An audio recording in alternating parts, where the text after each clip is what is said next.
Hi, this is Maggie from Design Code Debug Repeat. Welcome to the channel. This video and the others in the Chapter 6 Problem Solving with Python playlist are an introduction to the concepts you will need to write programs with lists. This video accompanies Problem Solving with Python Chapter 6, but it's okay if you don't have the book. The videos stand alone as instruction on these topics. In the last video, we talked about different ways to structure a list to store related data, or records of data. In this video, we're going to talk about two-dimensional lists, or nested lists, lists within lists, and how to access all of the elements with a loop. Let's dive in. Generally, when we talk about representing data with lists of lists, nested lists, we're talking about representing tabular data, or data that is organized into rows and columns, like a spreadsheet. There is usually some meaning to the rows and columns, as in a spreadsheet. For example, we might talk about amount of rainfall on each day of a week, where a column represents a day and a row represents a week. An individual value would be the amount of rainfall on a specific day in a specific week. Another example might be grades. Each row would represent a student, and each column would represent a grade on an assignment. So an individual value would be a specific student's grade on a specific assignment. Let's use another example, books borrowed from a library. Each row will represent a year, and each column will represent a month. Each value will be the number of books borrowed in a specific month of a specific year. This program is called borrowed.py, and it includes a hard-coded example of a nested list representing 4 years of borrowing, 12 months for each year. With a nested list, each element is itself a list. So books sub 0 is the list 300, 305, 290, etc. In this example, each sublist is the same length. That's what tabular data usually looks like. There's usually a value for each column within each row, or at least a special value to indicate there's no value present, such as NA. It is also possible to have nested lists in which the sublists are not the same length. You can see that the syntax for defining a nested list of values is the same as the syntax for any list. The data is enclosed in square brackets and separated by commas. Each element, though, rather than being a simple int or float or string, is itself a list.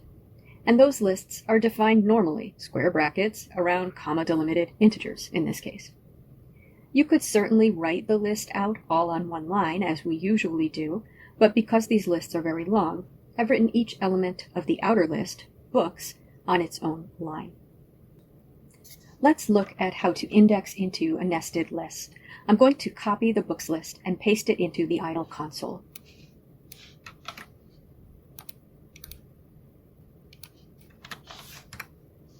Each element of our list books is itself a list. So if we access books sub 0, we get the list 300, 305, 290, etc., the list of data for 2019. To access an individual element within that list, such as 300, I also use an index. The syntax for that, when it's a list of lists, is books sub 0. Remember, that's a list, then sub 0, or whatever index you're interested in. So we simply index in again, because books sub 0 is a list.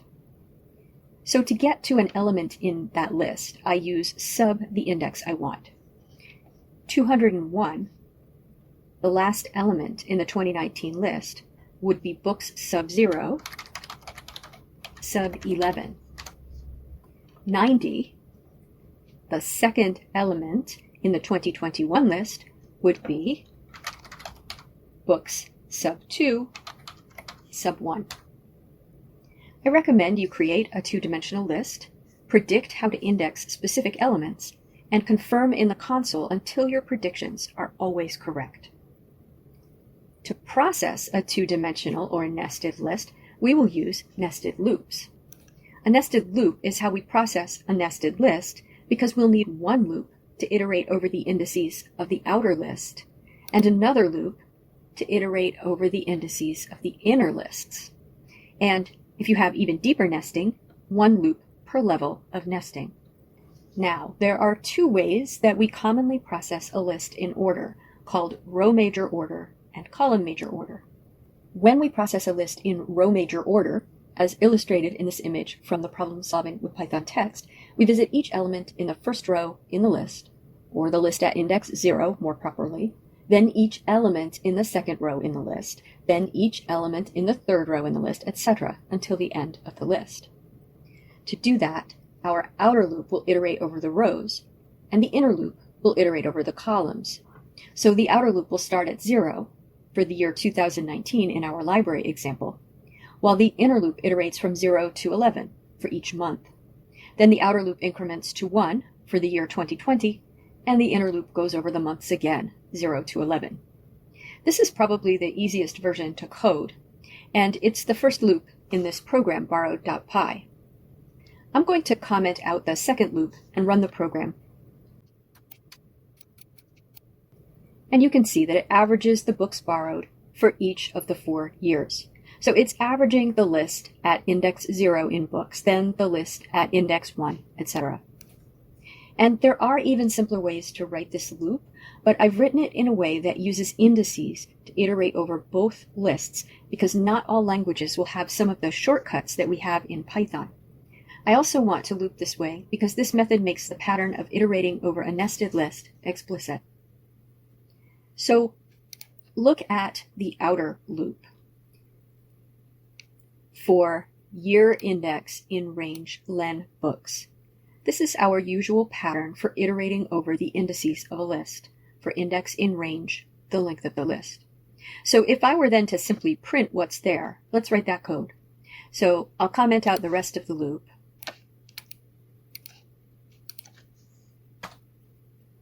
And simply write print books sub year index.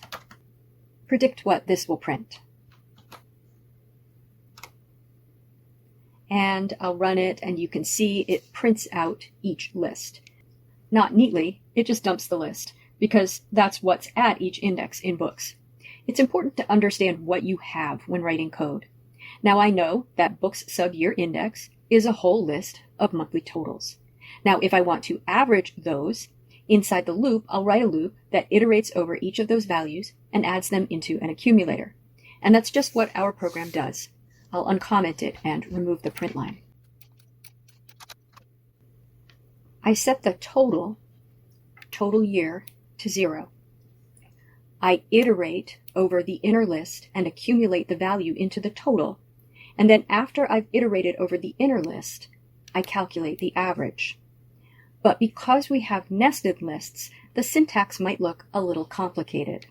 It makes sense though, so let's examine it a piece at a time. I've written for month index in range len books sub year index. So books sub year index, that's the thing we just printed. That's the inner list. Len books sub year index is the length of that list, 12. Range len books sub year index will give us the range from 0 to 11.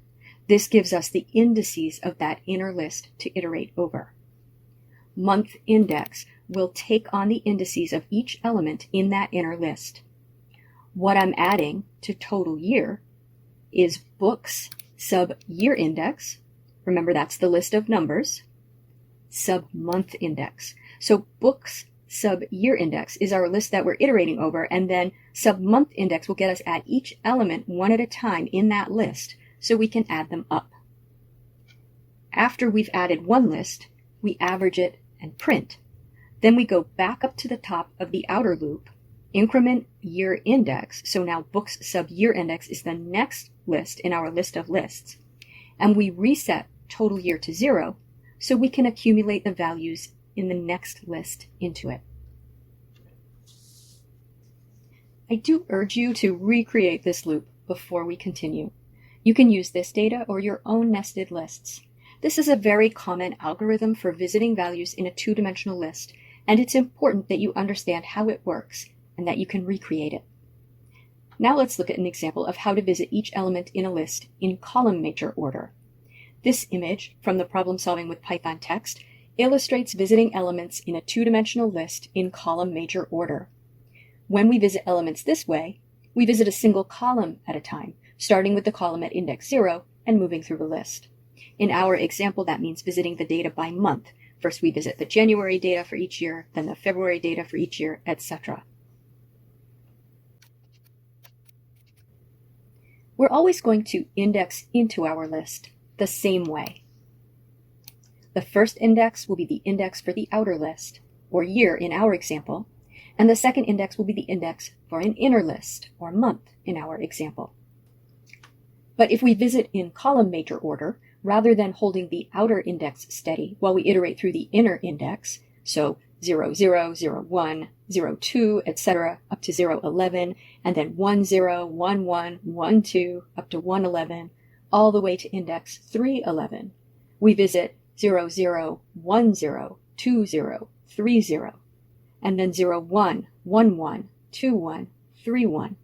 So we need to write our loops. So the outer loop is changing the month index, and the inner loop is changing the year index.